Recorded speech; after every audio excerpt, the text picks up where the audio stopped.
கொஞ்சமாச்சு நினைச்சு பாப்பா, ஐயோ இத பப்ளிக் பார்த்தா என்ன ஆகுது, ரசிகன் பார்த்தா என்ன ஆகுதுன்னு கொஞ்சமாச்சு யோசிப்பா. ஆனா இந்த மனுஷன் இதெல்லாம் ஃபீல் பண்ணாம செய்யறாருன்னா இதுக்கெல்லாம் காரணம் யாருன்னா நம்ம வெர்ச்சுவல் வாரியர்ஸ் இருக்காயா. அண்ணன் என்ன பண்ணாலும் அவன் முட்டு கொடுப்பான், அவன் தூக்கி நிறுத்துவான்டா அண்ணனை.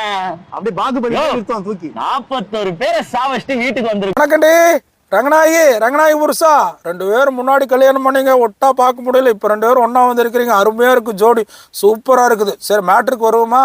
அதாவது விர்ச்சுவல் வாரியர்ஸ் இருக்கிற தைரியத்தில் விஜய் இந்த மாதிரி பண்ணுறாரு. டேய், விர்ச்சுவல் வாரியர்ஸ் களத்தில் நிற்கிதுன்னா திமுகவோட ஐடி விங்கோட சுண்டு விரல் ஆடக்கூடாது. சுண்டு விரல் ஆடுனாலே உட்கார்றா. டிஎம்கேனா பெரிய கொம்பா உட்காரு, ஐடிவிங்கன்னா பெரிய கொம்பா உட்கார வைக்கிறதா விர்ச்சுவல் வாரியர்ஸ். ஏண்டா திமுகவோட வளர்ப்பு நாய் நீங்கள். அறிவாலயத்தில் எந்த ஷூ கிடச்சாலும் அருமையாக இருக்குன்னு மோந்து வாக்குறவனு நீங்களே. அப்போ ஏற்பட்ட மக்கள் வரி பணத்தை சுரண்ட ஒரு குடும்பத்துக்கு இவ்வளோ முட்டு கொடுக்குறப்போ நேர்மையான ஆட்சி, தூய்மையான ஆட்சி, மக்களுக்கான ஆட்சி கொடுக்குற எங்கள் அண்ணனுக்கு விர்ச்சுவல் வாரியர்ஸா நாங்கள் எவ்வளோ முட்டு கொடுப்போம். டேய், நாங்கள்லாம் களத்தில் இருக்கிறதுனால தான்டா உங்களுக்கு மக்களுக்கு உண்மைனா என்னன்னே தெரியுது. விஜயண்ணன் வந்ததுனால தான்டா இந்த மக்கள் முழிச்சிருக்கிறாங்க. ஆட்சி அதிகாரத்தில் இருக்கிறவங்கள பார்த்து கேள்வி கேட்குறாங்க. 3000 ரூபா பணம் எங்கேருந்து வந்தது? விஜய் வந்தனால வந்தது. மிஸ்டர் விஜய் சார் வரலைன்னா இடையில ஒரு 5000 ரூபா கொடுத்தாங்கல்ல, அப்போ அல்வா கொடுத்துருப்பாங்க.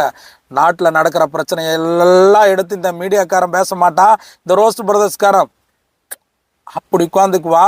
இந்த சிறுமியை பாலியல் தொல்லை ஒன்னான்ல, பாலியல் பண்ணால திமுக நிர்வாகி பேசுறா பாப்பா, பேசுறா. ரங்கநாயகி கூட்டம் பேச மாட்ட.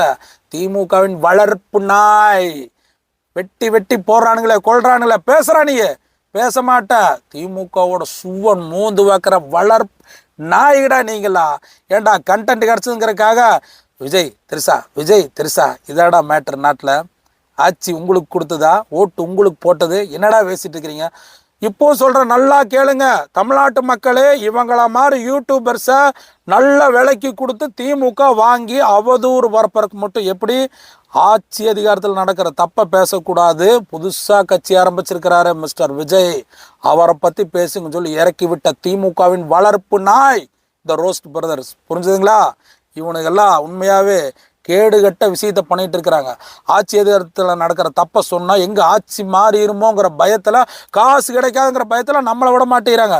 விஜய்ங்கிற ஒற்றை மனிதனை பார்த்து மத்திய சர்க்காரும் மாநில சர்க்காரும் இதுக்கு முன்னாடி ஆண்ட சர்க்காரும் பயப்படுது. யாரை பார்த்து? மிஸ்டர் விஜய்.